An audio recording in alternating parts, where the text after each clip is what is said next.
E a gente vai contar agora para você quem foi e quem não foi ao desfile de 7 de setembro no Distrito Federal. Destaque para as ausências dos presidentes da Câmara, Arthur Lira, do Senado, Rodrigo Pacheco, e do Supremo Tribunal Federal, ministro Luiz Fux. Destaque também para as presenças, como eu disse, Luciano Hang, empresário que se posicionou no palanque entre o presidente Jair Bolsonaro e o presidente de Portugal, Marcelo Rebelo. Vamos então de análise agora com Gustavo Uribe e Leandro Rezende, estão conosco. Gustavo Uribe, qual foi o balanço agora, olhando com mais calma, de um evento que acabou no iniciozinho da tarde, né? Já tem algum tempo, qual é a repercussão por aí? Sidney, a imagem do camarote presidencial sempre é usada em todos os presidentes da República para saber quem está mais próximo, quem está mais distante do presidente da República. A gente viu que lá em 2019, no primeiro 7 de setembro, havia presenças, por exemplo, como Joyce Hasselmann, deputada federal, que era uma aliada de primeira hora do presidente Jair Bolsonaro, mas que depois rompeu com ele e não aparece mais no camarote. Houve a presença, como nós falamos, de Luciano Hang, que é um gesto político do presidente Jair Bolsonaro em apoio à classe empresarial, sobretudo aqueles 8 empresários bolsonaristas que foram alvo daquela busca e apreensão pedida pela Polícia Federal e autorizada pelo ministro Alexandre de Moraes. Houve um momento também do cumprimento do presidente Jair Bolsonaro que ele colocou Walter Braga Neto ao lado de Hamilton Mourão e à frente do ministro da Defesa, Paulo Sérgio Nogueira. Walter Braga Neto não tem cargo no governo, mas é candidato a vice-presidente. E aí as ausências que foram sentidas. Luiz Fux, isso é uma informação de bastidor, chegou a manifestar certo incômodo a outros ministros do Supremo Tribunal Federal, porque avaliou que o evento do 7 de setembro, o tradicional desfile militar, neste ano, estava bastante politizado.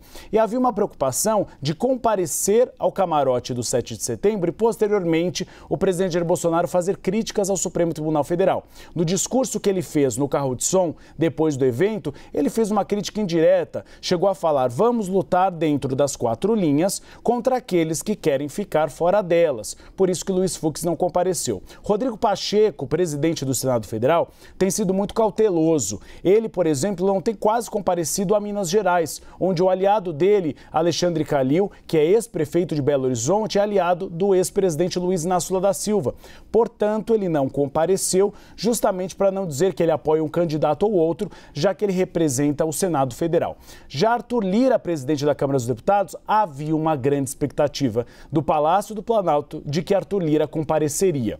Ele anunciou ontem que estaria na comemoração do 7 de setembro em Alagoas, já que ele é candidato à reeleição. Mas alguns aliados do presidente ficaram bastante preocupados, avaliaram que talvez seja um início de um movimento de Arthur Lira de um eventual distanciamento, já que caso ele seja reeleito, o objetivo de Arthur Lira é ser reeleito também presidente da Câmara dos Deputados e, eventualmente, ele terá de lidar com outro presidente da República caso Jair Bolsonaro não seja reeleito. Leandro Rezende, como são percebidas as ausências dos chefes do Poder Legislativo, né, o Rodrigo Pacheco e Arthur Lira, e também do Judiciário, Luiz Fux, o ministro, mas mais ainda, como é percebida a presença de alguém que não tem necessariamente nada a ver com o bicentenário da independência e com um evento de governo, que é o empresário Luciano Hang, para citar um exemplo? É um aliado do presidente Jair Bolsonaro, que teve na mira recentemente do Supremo Tribunal Federal, e não deixa de ser uma forma do presidente dar um recado, estar ali com o Luciano Hang no palanque, né, no palanque presidencial, os olhos do mundo, sem dúvida, olhando para o Brasil, e o Luciano Hang ali ao lado do presidente, ao lado da primeira-dama Michele Bolsonaro, né? No sentido das ausências, fica a ausência do Legislativo e do Judiciário, tem 2 componentes, né? Primeiro, fica muito claro que é um evento do Executivo, não é um evento institucional, é um evento do presidente Jair Bolsonaro, isso de um ponto de vista ali da liturgia, né, desse tipo de evento.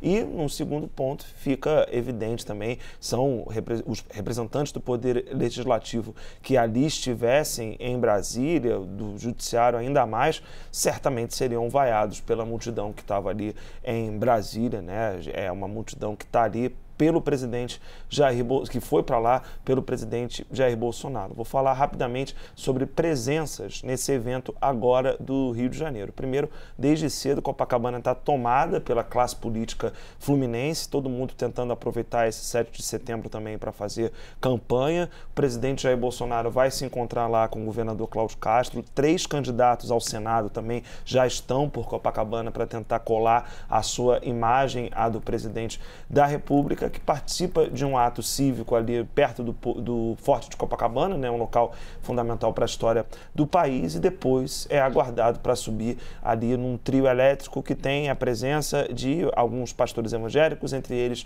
o Silas Malafaia e alguns políticos também ligados ao campo evangélico do país. Segundo um organizador me relatou, neste trio elétrico é aguardada a fala do presidente Jair Bolsonaro. Depois disso, o presidente é aguardado também, junto com o governador Cláudio Castro e o senador Romário, no jogo do Flamengo, marcado para hoje à noite. Os 3 devem seguir, então, para essa partida, válida pela semifinal da Copa Libertadores, no Maracanã, e também é mais um evento aí que está nessa agenda mais atribulada do presidente aqui no Rio de Janeiro.